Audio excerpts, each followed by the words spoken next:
First, giving all praises, honor, and glory to our Father Yahweh by Hashem HaMashiach Yahweh Shai. All praises due. Double honors to KD, our King and Shepherd of the Royal House of David, the Water King, for tirelessly edifying our family with the truth and knowledge of who we are in Yahweh Yahweh Shai. Shalom, Israel. My name is Mahir Malika, and welcome to the Akwath channel, Daughters with Daggers, where we continuously seek edification from the truth of the scriptures. Wanted to make a quick correction. In the two videos I just recently did on O Ye of Little Faith, in one of them, I wanted to correct something that I said. So in there, we were talking about Romans chapter 13. Now, it said in Romans chapter 13, Paul was very clear that we must cast off words of darkness like drunkenness and immorality. I said immortality. We want immortality, okay? So I wanted to make that correction. So it's drunkenness, immorality, and jealousy. And that's in Romans 13 and 13, okay? So today we're going to get into Joshua chapter 7, and we're going to read the whole book of Joshua chapter 7. And let's get started, sisters, okay? So Joshua chapter 7, I'm at verse 1. I'm going to read in New Living Translation. This is when Israel was defeated by Ai. But Israel violated the instructions about the things set apart for the Lord. A man named Achan has stolen some of these dedicated things. So the Lord was very angry with the Israelites. Achan was the son of Carmi, a descendant of Zimri, and of Zerah, of the tribe of Judah. Okay. Joshua sent some of his men from Jericho to spy out the town of Ai, east of Bethel, near Beth Haven. And I'm in verse 3. When they returned, they told Joshua, "There's no need for all of us to go up there. It won't take more than 2,000 or 3,000 men to attack Ai. Since there are so few of them, don't make all our people struggle to go up there." So approximately 3,000 warriors were sent, but they were soundly defeated. The men of Ai. Verse 5. So the men of Ai chased the Israelites from the town gate as far as the quarries, and they killed about 36 who were retreating down the slope. The Israelites were paralyzed with fear at this turn of events, and their courage melted away. Joshua and the elders of Israel tore their clothing in dismay, threw dust on their heads, and bowed face down to the ground before the ark of the Lord until evening. Verse 7. Then Joshua cried out, "O sovereign Lord, why did you bring us across the Jordan River if you are going to let the Amorites kill us? If only we had been content to stay on the other side. Lord, what can I say now that Israel has fled from its enemies? For the Canaanites and all the other people living in the land hear about it. They will surround us and wipe our name off the face of the earth. And then what will happen to the honor of your great name?"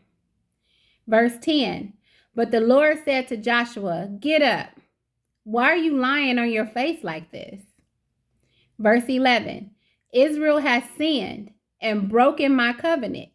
They have stolen some of the things that I commanded must be set apart from me. And they have not only stolen them, but have lied about it and hidden the things among their own belongings.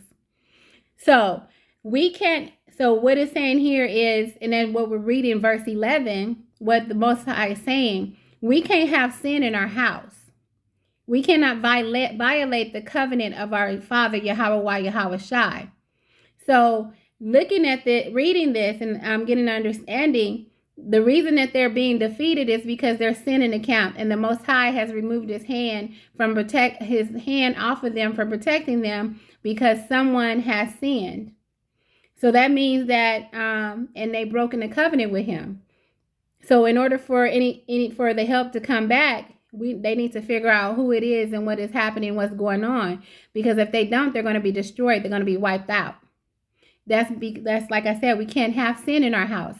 Because if we did have sin in our house, then we would be the same way. We will face the same feat as they faced when they were battling Ai. Okay. So let's go to James chapter 1, and we're going to read verses 13 through 15. James 1.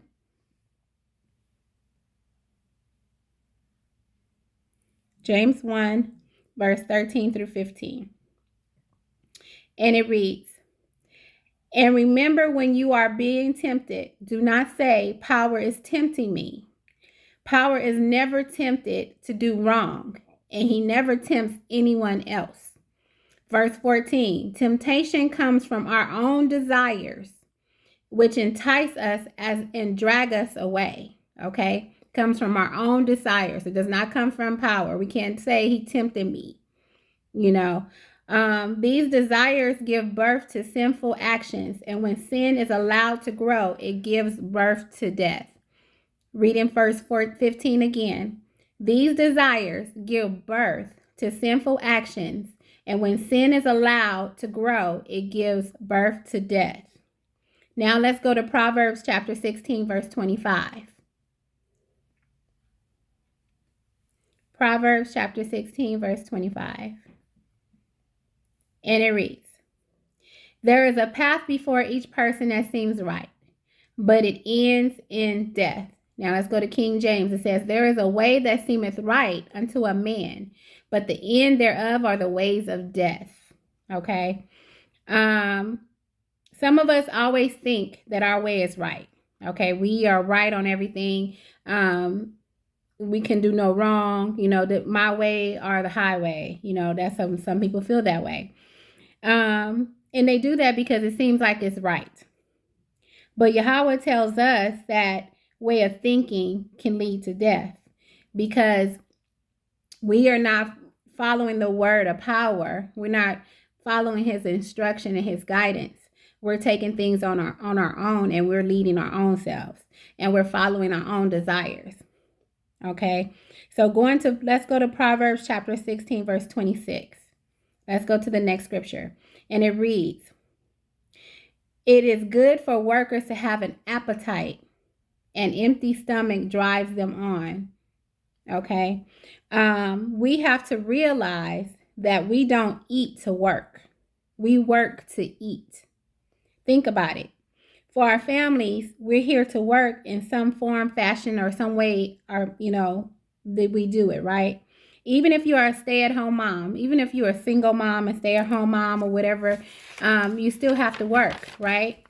In this body, our men of the Lord have to work and cannot move their hands off the plow. They have to keep pushing. Okay, we know when at the Gadot, they received their, trying to come up with the word, and I'm Salat. The water, Salak sisters. So the men at the Gadot, they were sealed. Okay, they made a vow. They made a promise. They took their oath, right? So they cannot take their hands off these plows. They need to keep on pushing them. In our family, in this body, there's work to do. It's still work to do.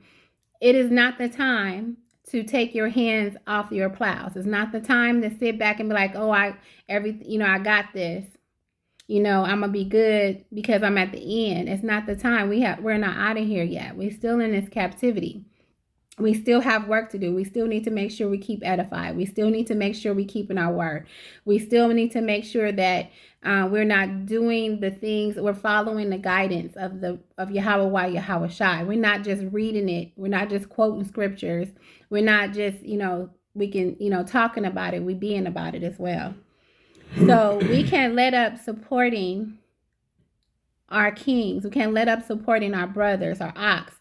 We can't let up supporting them while they're preparing for the kingdom.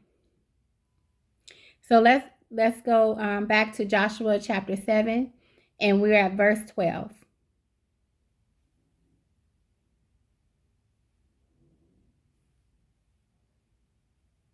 Joshua 7, we're at verse 12. And it reads, "That is why the Israelites are running for their enemies in defeat. For now Israel itself has been set apart for destruction. I will not remain with you any longer unless you destroy the things among you that were set apart for destruction."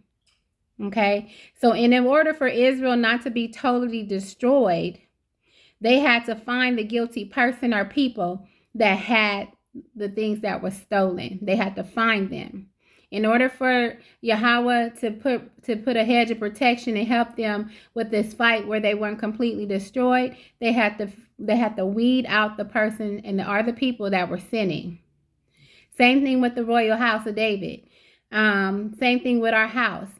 Our shepherd and king has to weed out the person or the people that are sinning in our house, because in order for our house to continue to grow, and in order for Yahweh Shai to continue to be the protection and the leader and the guider of that, and not for it not to be destroyed, the people that are sinning has to be removed. And that's why we've been seeing for a while, where we're seeing people getting kicked out the body. Because of, things that they have done, or the transgressions that they have done against the word of Yahweh Shai. So let's go to Proverbs chapter 16, verse 5. Proverbs chapter 16, verse 5. And it reads, and I'm going to read the King James Version, and it says, "Everyone that is proud in heart is an abomination to, Salak, abomination, oh Lord. Salak, sisters, can't read today. Everyone that is proud in heart is an abomination to the Lord. Though hand join in hand, he shall not be unpunished." Okay. New Living Translation, "The Lord detests the proud. They will surely be punished." Okay. Let's go to Proverbs chapter 14. We're going to read verse 10 through 12. Proverbs 14, and we're going to read verse 10 through 12. And it reads, "Each heart knows its own bitterness, and no one else can fully share its joy. The house of the wicked will be destroyed, but the tent of the godly will flourish. There is a path before each person that seems right, but it ends in death." Okay, now let's go to 1 Corinthians chapter 10, verse 12. First, Salak, sisters. KD in the background making some noises. Okay, so let's go to 1 Corinthians chapter 10, verse 12. 1 Corinthians chapter 10, verse 12. And it reads, "If you think you are standing strong, be careful not to fall." Okay. Arrogance, greed, and ignorance can prevent a person from examining their thoughts and action, which will set them up for life-altering consequences.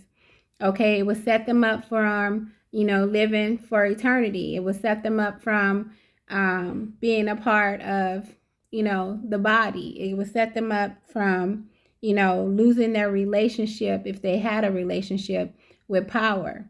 It can have life-altering things. It can say once they go up, they get judged. Once that judgment happens, once they die, then they're sent right back down here. Life-altering situations, life-altering consequences. Some people are delusional and assume they are following the right path. The error comes when they are confused between what a preference is and the truth. Okay, so a preference is a greater liking for one thing over another. That means you prefer something over another. You might prefer Coke over Pepsi, okay, because you like cola, but you might like one of more than the other. So the truth is a fact or belief that is accepted as true. So just sharing a situation where, you know, how, you know, we are givers. We help our family, right? Saying that, you know, say that a sister is is in need of something, and we decide we might want to secretly send that sister something. We're not keeping a record of that. You know, there was a situation where there was someone that was keeping a record of the things that they helped their brothers and their sisters. They actually had documentation to show how much they provided, how much they gave, how much they donated. And it's like, wow, who keeps a record of that? So that means that it was like a heartfelt thing, because you have to keep a track record to show proof that you what? Because Most High sees everything already. He's already keeping a running record of everything we did. So what's the point of that? And then also to share it, to show this is what I'm doing. I mean, the power that I know could say it doesn't matter what we do. We can do as many videos we want to do. We can quote the scripture, what we want to do. We can give out all kind of stuff to people, what we choose to do. But if he comes and say, I do not know you, depart from me, worker of iniquity. You know, you like, look, I cast out demons in your name. I was working on doing videos in your name. I was edifying in your name. But yet you're still doing other stuff on the side. He sees all that stuff. And the time will come that he'd be like, I don't know who you are. You did all that stuff, but I don't have a relationship with you. You know, so we have to be mindful of those things, right? We have to know the difference between truth and preference. Okay. So let's go to 1 Samuel chapter 15, verse 22. 1 Samuel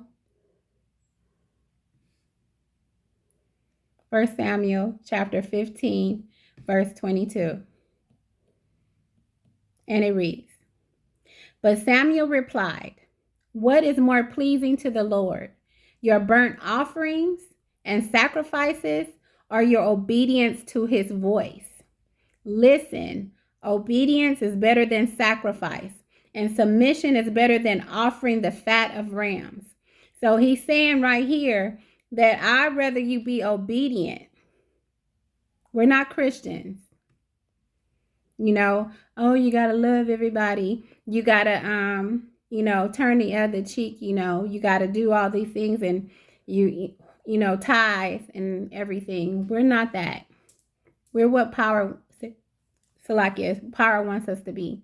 So he'd rather you be obedient to his word than sitting there giving off, you know, money or doing whatever it is that you feel that you need to do to help the body, so that you can have proof to show later, look, this is what I did. So because I did this, I should be able to get away with the stuff that I do. And that's not how he works. So also, so we're holding on to people or things that is causing a separation between us and power. Are we? Are we holding on to things that's causing us to have a separation from our Father? Is it a person? Is it a thing? You know, we talked about vices. Is it we turn into, you know, cigarettes? We turn into alcohol. Remember alcohol? You know, some people might drink a glass of wine. But if you're drinking alcohol to the point of like your eyes are turning red, or to the point of it's changing your character, that you have to have it in order for you to function or make it through the day, then that's different. That's not that you shouldn't be doing that, right? Anything that we go to and try to, you know, relieve our anxieties, relieve our stress, instead of turning to power. Those things will cause a separation from power, because it's like you'd rather go to that than going to our Father. He's a much healthier option. He helps your mind be clear. Okay. And that's who we should choose. So if we have things that are, you know, we holding on to, we need to really start thinking about that, because the time is coming close that we're getting out of here. So we want to prepare, right? We should be working on that. So what is our job as a mom? You know, so being a mom, what is our job? Our job is to make sure we keep our kids fed. Our job is making sure that, you know, if they have homework, our job is to provide shelter. Our job is to make sure that all their needs is provided. We love them, showing them love, right? Unconditional love, but also chasing them, just like our power chasing us because he loves us, right? So if we fail to not do that job, then guess what we left with? We left with children that are unruly. We left with children that talk back to you. You left with children. I mean, I used to see my cousins fight their mom. They literally would have fist fights, fighting and beating up their mom. And it's like, what is wrong with y'all? You wind up with children like that. They're just being disobedient and have no respect for you. Okay, that's if we fail to do our job, right?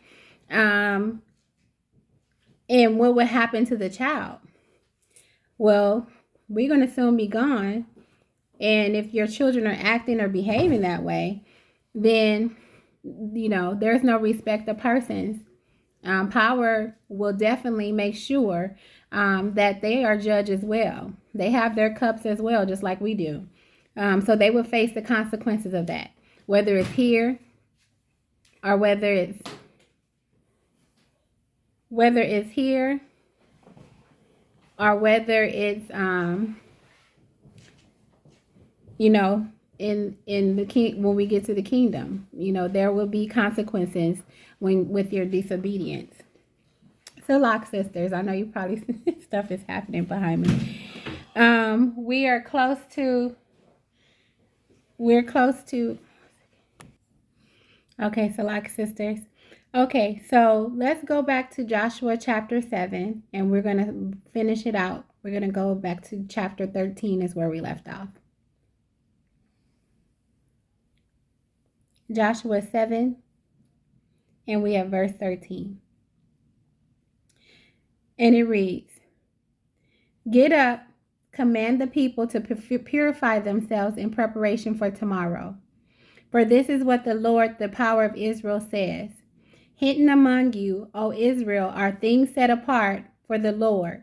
You will never defeat your enemies until you remove these things from among you. In the morning, you must present yourselves by tribes, and the Lord will point out the tribe to which the guilty man belongs. That tribe must come forward with its clans, and the Lord will point out the guilty clan. That clan will then come forward, and the Lord will point out the guilty family. Finally, each member of the guilty family must come forward one by one." Verse 15. "The one who has stolen what was set apart for destruction will himself be burned with fire, along with everything he has, for he has broken the covenant of the Lord and has done a horrible thing in Israel." So the Lord says, whoever sinned, I want the whole family sins. So I want the whole family. I want everything that's in that house, the dog, the cat, the sheep, the goat, everything, even the tent, even what they were sleeping in. I want all of that. Bring all of that out because of the covenant that was broken by the person that stole. Verse 16, "Early the next morning, Joshua brought the tribes of Israel before the Lord, and the tribe of Judah was singled out. Then the clans of Judah came forward, and the clan of Zerah was singled out. Then the families of Zerah came forward, and the family of Zimri was singled out. Every member of Zimri's family was brought forward, person by person, and Achan was singled out. Then Joshua said to Achan, 'My son, give glory to the Lord, the power of Israel, by telling the truth. Make your confession and tell me what you have done. Don't hide it from me.' Achan replied, 'It is true. I have sinned against the Lord, the power of Israel.' Verse 21, "Among the plunder, I saw a beautiful robe from Babylon, 200 silver coins, and a bar of gold weighing more than a pound. I wanted them so much that I took them. They are hidden in the ground beneath my tent, with the silver buried deeper than the rest. So Joshua sent some men to make a search. They ran to the tent and found the stolen goods hidden there, just as Achan had said, with the silver buried beneath the rest. Verse 23, they took the things from the tent and brought them to Joshua and all the Israelites. Then they laid them on the ground in the presence of the Lord. Then Joshua and all the Israelites took Achan, the silver, the robe, the gold, the bar gold, his sons, daughters, cattle, donkeys, sheep, goats, tents, and everything he had, and they brought them to the valley of Acre. Then Joshua said to Achan, why have you brought trouble on us? The Lord will now bring trouble on you. And all the Israelites stoned Achan and his family and burned their bodies. So they burned everything. Okay? Because of that single person's sin. That's why we can't have sin in this house. The whole family was destroyed. Verse 26, and the final verse. They piled a great heap of stones over Achan, which remains to this day. This is why the place has been called the Valley of Trouble ever since. So the Lord was no longer angry. Okay? They were getting their butts handed to them. And they were getting their butts handed to them because power removed his hand. And because he removed his hand because of the sin that was happening. And they didn't know it was happening. You know, does it sound familiar? Until it's brought to light. And it was brought to light, power was like, no. Because he's up there watching. He sees everything that we're doing. Like I said, he sends a crew messenger down when after taking that running record when he sees that things are not right. Okay. So I wanted to read this to you because I wanted to share that we are close to this captivity ending. And things are ramping up. We see in the BRICS dollars. We see in the wars. We see the famine. We see the diseases. We see the pestilences. We see all these things that are happening, right, in this world. We see Nibiru. Nibiru is getting close. It's actually here. You know, I saw a video where it showed 3 suns, and that was Nibiru. They're spraying these chemtrails to cover up, you know, the sky so we can see these things. And also spraying stuff being sprayed in this air that's keeping everybody sick. You know, you have a cold that's been lasting for a long time. One minute you feel good and you're fine, the next minute you're sick again. So, and power is plucking and pruning people. And we are becoming that very small remnant that he speaks about. So we can't slack now that we are at the end. Now is not the time to slack off. We still have not made it yet. You know, some people, of course, we rejoice in the day is coming. It's coming soon. It's sooner than what we think, right? KD gave us a date. You know, we have the eclipse, solar eclipse that's going to happen April 8th, right? So we know that it's coming, but sometimes we can get complacent, okay? And complacent means pleased with oneself, self-satisfied, strong, arrogant. Like, I don't need the royal house of David. I don't need KD as our shepherd. I made it. We can't afford to do that. You know, we feel we made it, but yet we still in this captivity. Power hasn't came yet, and he has not taken us up out of here. You know, don't be that person where he says, yes, you did videos, you talked about me, you know, you shared some stuff about me. Yes, you helped your brother or sister, but it was in vain. But you did help them. Yes. However, remember when you did this? Remember when you called your sister a B? Remember when you called or when you laid with another man's wife? Remember when you did those things, right? Or sisters, remember when you laid with someone you shouldn't lay with? Or maybe you are being promiscuous, you know? Or maybe, we're not being effective in our parenting skills. You know, I've been hearing stories from my sisters, about their mothers, and it breaks my heart to know and hear that a mother would say some things like, "I wish you, I tried to kill you off. I didn't want to have you." Hearing those things breaks my heart because they're amazing. They're some beautiful sisters, and to hear that a mother would say that. So we have to, we have things that we need to do. Our thoughts, he hears our thoughts. He knows our thoughts. He hears before we even say anything, he knows it. So we're not hiding anything and we're not masking anything. So in knowing that, don't be complacent. Don't get arrogant. Stay on your square. Stay in your truth. Stay in his word.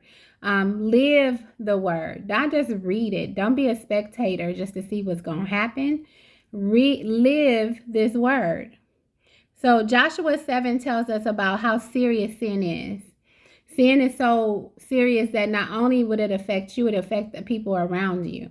And that's why we can't have it in our body. And that's why our king and shepherd, unfortunately, he has to kick people out. Do he love doing that? No, he don't.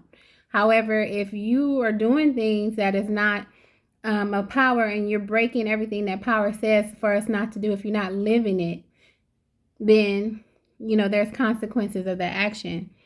And so it just don't affect you personally.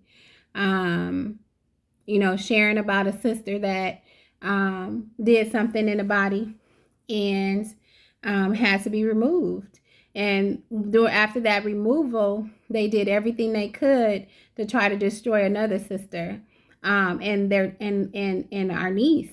They called the police on her niece, who's 8 years old. They tried to get the sisters kicked out of their places because of them not being happy of the judgment that was placed on them. They were trying to do some things to them, and it had that Pharaoh spirit. And that Pharaoh spirit, what happened was everything they tried to do to them, it wound up backfiring and turn on them. Okay. And because it turned on them, it not just affected that person, it affected the children as well that they had. So we have to know, and even in situations where there was a king that was kicked out, and because that king was kicked out, he had a princess who we all love, and we all love. She didn't do anything wrong. However, because he did some things, it affects her as well. So let's absorb this message. Let's meditate on it, and let's practice it. Okay. We are preparing to get out of this captivity, and it's happening very quickly. Are you ready? Are you ready mentally, spiritually? Okay. Are you still in this truth? Do you still have the faith? We talked about faith just recently. So if you get time, read Joshua 7. Okay. And you'll learn why things have to happen the way that they have to happen. We can't have sin in our house. This is not a camp. We can't have sin in here. Because if we do, it can destroy the house. Okay, it can destroy our house. All praises to Yahweh Yahweh Shai and the water to our King and Shepherd for always protecting the royal house of David. This is the end of this message. The Water Sisters, I love you. Please stay tuned for the next message. Love you. I pray that you all are well. Lisa Garcia, I love you, sis. I sent you a message. I want, if you can, get back with me. And the water to you, sisters. I miss y'all, and I'm glad we're back on this. And, we're going to keep on pushing until the time for us to get out of here. I'm ready. I know you ready. I'm ready. Okay. Said Shalom, my sisters. Love you. Peace and blessings.